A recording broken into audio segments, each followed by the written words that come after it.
Bien, nos habíamos quedado pues en las clases sociales, ¿no?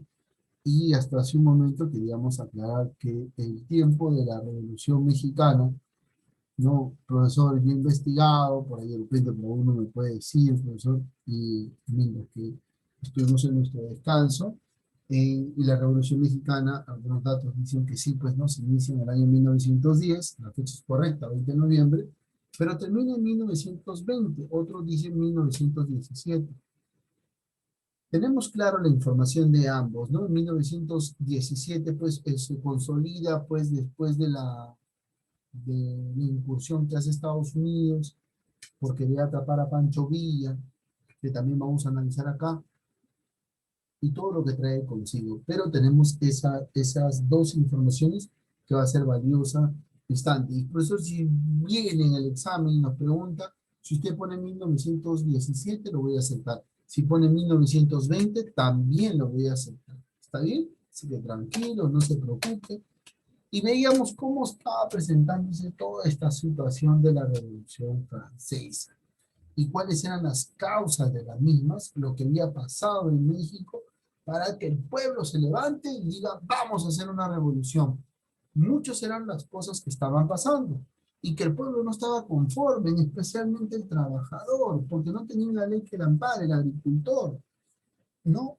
Ahí van a surgir los partidos políticos que van a estar en contra de esta forma de gobierno que estaba presentándose. Otro punto importante, que los líderes, los ministros, tenían 20 años en el puesto y que el más joven tenía 60 años. Imagínense. Entonces, estábamos viendo un tiempo, como se dice, pausado. A eso se sumaba que Porfirio Díaz, el representante que hasta el momento estaba, pues no quería pues dejar el poder, muy a pesar de ello, que ya el pueblo le había exigido en unas declaraciones que ya no se lance, que ya no salga como candidato, ¿no? Y él vuelve a salir y ¿qué hace? Hace fraude, ¿no? Asume el poder bajo fraude. Esto va a desatar una serie de problemas y guerras civiles. Uno de los líderes de esos partidos que se van a oponer va a ser Madero. Madero va a querer derrotar a Porfirio Díaz. Madero pierde las elecciones y todo se da toda una serie de tramas ante una situación económica complicada, ante una situación pues social condicionada. Por lo tanto, la sociedad y ese bajo sector de la pirámide social son los que van a exigir un cambio, son los que se van a levantar en búsqueda de un cambio, son los que van a iniciar la revolución y van a querer un cambio. Va a haber otro estamento de la población, ¿no? Que también se va a sumar a ellos, sí, pero van a representar pues ellos ese pueblo. El último estrato social es el que se va a levantar y va a organizar un cambio. Se van a levantar en armas, lógico. Le va a surgir la imagen de Pancho Villa, ¿no? De Emiliano Zapata, también revolucionario, ¿no? Ahí vamos a ver Francisco Madero, imagínense, el primer representante. Este personaje en la primera etapa va a ser un golpe de Estado. Ya más adelante les voy a ver y que el pueblo esperaba muchísimo con él. Esperaba un cambio radical en esta situación. ¿Qué más vamos a tener? Ah, muy bien. Vamos a hablar entonces de esas etapas. Sabiendo y habiendo escuchado las causas de cómo se da la Revolución Mexicana en el marco, el periodo de 1910 hasta 1917 o 1920, propio del siglo XX, vamos a analizar qué está pasando en estas etapas. ¿Cuántas etapas vamos a ver? Tres: maderista, constitucionalista y la lucha entre caudillos. Profesor, ya voy entendiendo. Estas son las etapas en las cuales se va a centrar la Revolución Mexicana. Exacto. Cada etapa tiene su líder. Por lo tanto, para cada etapa va a tener su fecha, sus hechos y qué van a realizar cada uno de ellos. Recuerden ustedes que Francisco Ignacio de Madera va a ser un golpe de Estado. ¿Me dejo entender? El 20 de noviembre de 1910, Porfirio Díaz asume el delegado. El pueblo se levanta y dice, no, la clase social, el pueblo, más esta clase baja, ¿no? Que no era de la clase media, ¿no? Se va a levantar en armas, en contra de Porfirio Díaz. Y van a elaborar el plan de San Luis de Potosí. Este plan, ¿en qué va a consistir? En realizar un golpe de Estado aquí en Porfirio Díaz. Lógico, durante ese tiempo se van a realizar tratados en la ciudad de Juárez para poner fin al gobierno del general Porfirio Díaz. Un tiempo importantísimo, general que va a aplicar una dictadura, por su caso, no un gobierno militar, un gobierno bien marcado que realiza Porfirio Díaz. Este gobierno, ¿no? Al momento que Francisco Ignacio Madera hace un golpe de Estado, ¿no? Él pierde la vida y al perder la vida, ¿no? En febrero de 1913, ¿no? En febrero de 1913, un 22 de febrero, él pierde la vida, ¿no? Y hace que, pues, Estados Unidos participe en esta situación. ¿Pero eso qué tiene que ver Estados Unidos? Estados Unidos, un país vecino, entra como mediador a través de la embajada estadounidense y su representante Henry Lane Wilson, ¿no? En este punto de vista, pues, fue testigo del golpe de Estado que termina con la vida de Madero. Muy bien, todo el mundo, oh, ¿qué pasó? Murió el líder, la cabeza, ¿ahora qué hacemos? Ah, va a haber un usurpador, conocido como el usurpador, pero Victoriano Huerta va a asumir el poder. Y todo el mundo dijo, wow, por fin, empieza el cambio. No, ¿qué pasa con Victoriano Huerta? Era seguidor de Porfirio Díaz, las cosas no van a cambiar, van a continuar. Va a surgir la etapa constitucionalista con este líder venustiano Carranza. También uno de los representantes, uno de los movimientos políticos que se va a levantar a la revolución, ojo, ¿no? Que también por eso se levanta el 26 de marzo de 1913. Hasta el tiempo del 15 de julio de 1914. Un año, profesor, sí. ¿Cuál va a ser su plan de Venustiano Carranza? No, va a sembrar el plan de Guadalupe. Este plan va a querer restablecer la legalidad y poner fin al usurpador, ¿no? Que es Victoriano Huerta. ¿Qué pasa por querer restablecer la legalidad? ¿Qué pasa? Recuerden ustedes que cuando hablan de legalidad, y tenganlo presente, pregunta de examen, se refiere a que deben vivir bajo ley y que deben respetar la ley. Al no respetar la ley, ¿no? Estamos infringiendo en la democracia de un Estado con respeto a los derechos, a los deberes, ¿no? Y eso es lo que quieren restablecer la legalidad, o sea, el respeto a las leyes, a las normas que se van a impartir, ¿no?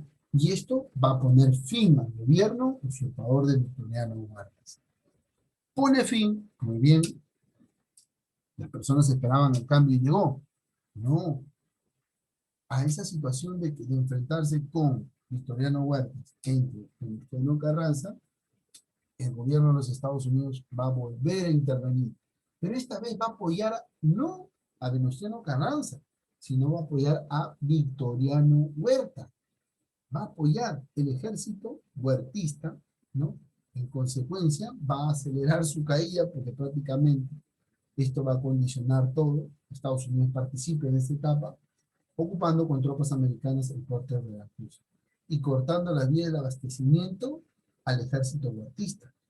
El ejército huertista no tiene el apoyo de nadie. Prácticamente esto acelera la caída.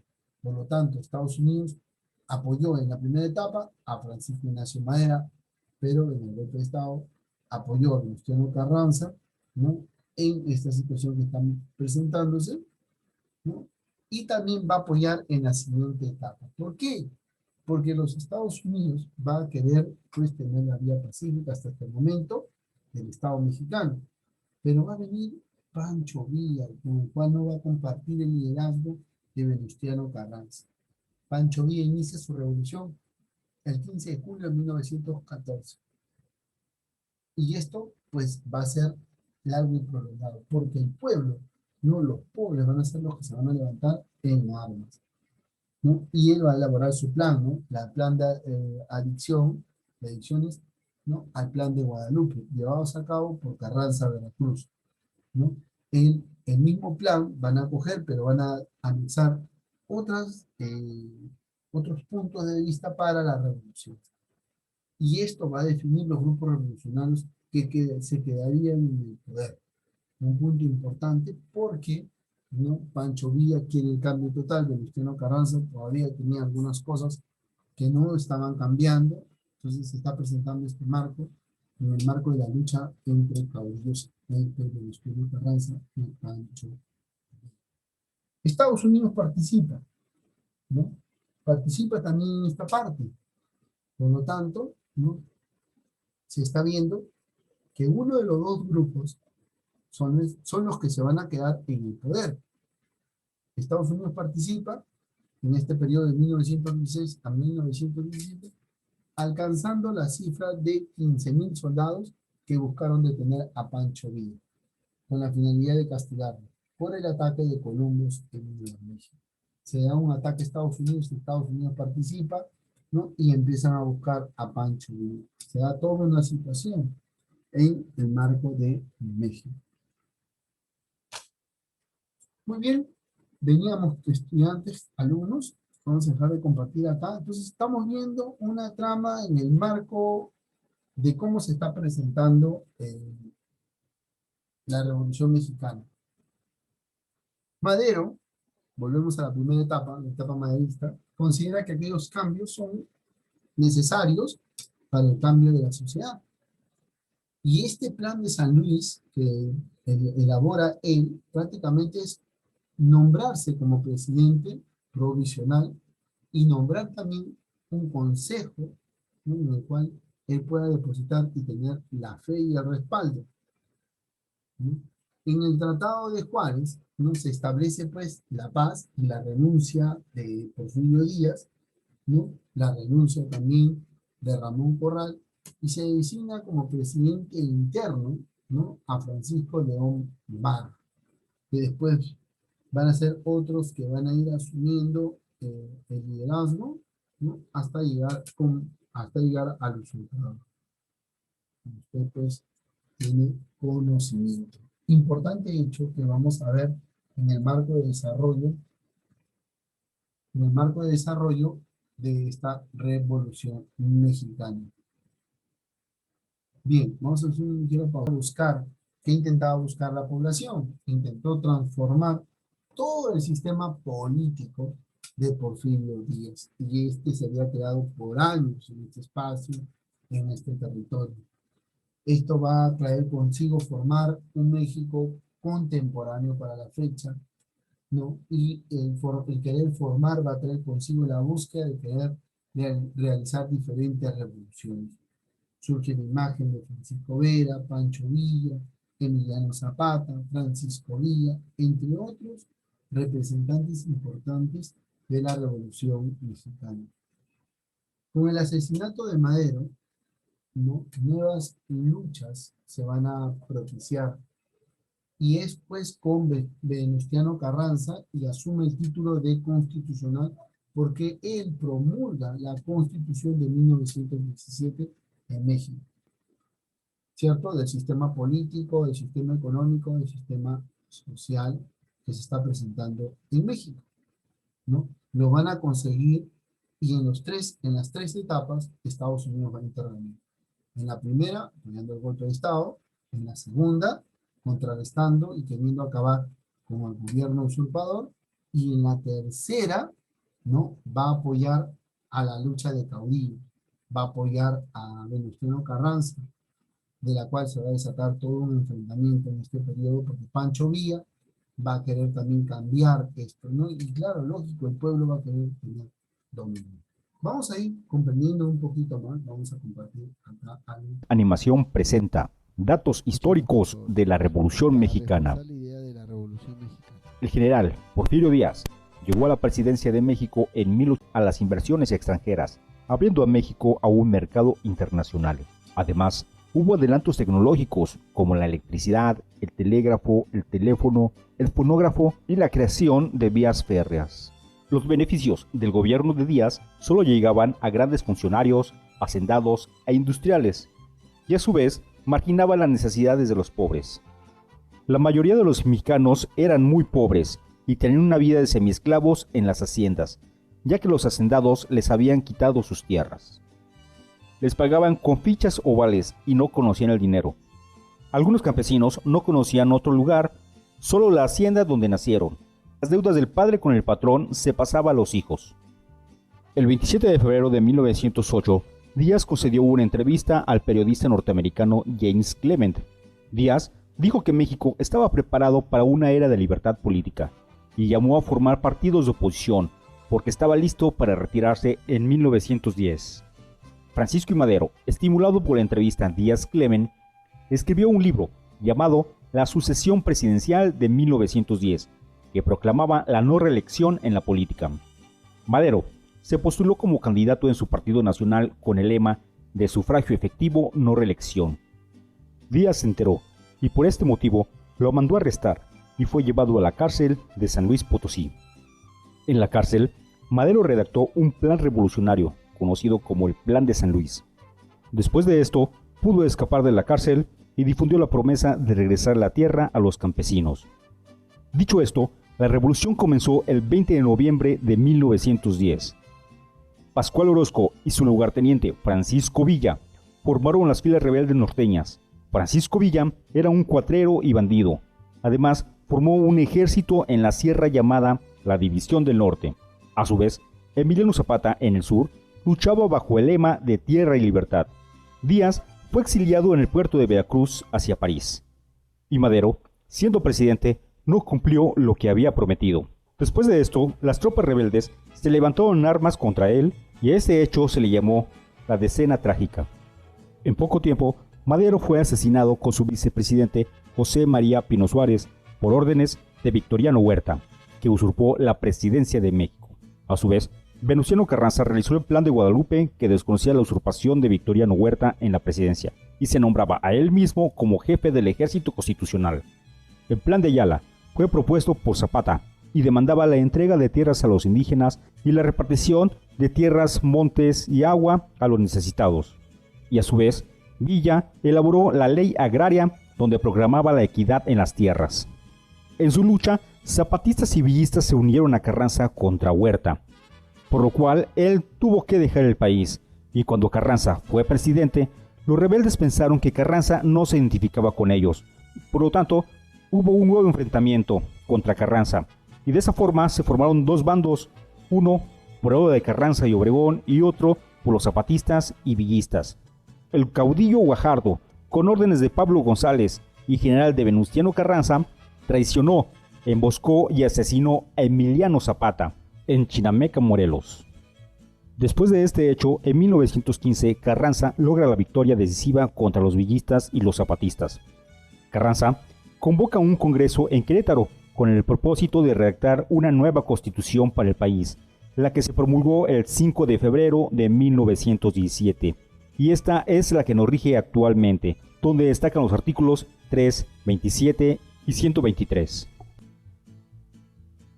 Rápida de cómo se está presentando esta revolución mexicana y de lo que trae consigo toda esta trama que hemos ido analizando, ¿no? En el marco de la revolución mexicana, ¿no? Cómo pues en la búsqueda de querer mejorar se queda como resultado la Constitución de 1917 para México, y de la cual rige el país, y la búsqueda, ¿no? El video no habla acerca de las intervenciones que realiza Estados Unidos, ¿no? En este caso, muy a pesar de ello, pues, las dos revoluciones, ya creo ya que en la última parte, cuando es la lucha de caudillos, ya los revolucionarios, el último que quedaba, que era Pancho Villa, no va a estar, pues, convencido de las acciones, ¿no? De Venustiano Carranza, y se levanta y se da toda una vuelta a una situación de enfrentamiento de guerra civil. Viendo en el marco de toda esta situación es lo concerniente a lo que se conoce en el tema, pues, de la Revolución Mexicana, que hemos ido analizando, queridos alumnos, queridos estudiantes. Hasta este punto, pues, nos vamos a quedar hasta aquí. para pues pasar paso a dar lo que se quiere que es una ronda de preguntas. Rapidito nomás. Está claro el periodo en que se desarrolla la Revolución Mexicana, 1910, 1920 o 1917 en el entorno como tal. Una vez publicada la Constitución de 1917 en México, condiciona también el Estado. ¿Recuerden ustedes? Por eso es que hasta ese punto se considera como tal, ¿no? Después, el orden, pues en 3 años hasta recuperar el equilibrio político, económico, social para el país en este caso. Cada uno de los artífices que han participado en la Revolución Mexicana han ido aportando algo, ¿no? En el desarrollo de la misma. Bueno, quedando claro, queridos estudiantes, queridos alumnos, eh, y teniendo pues la conformidad de cada uno de ustedes.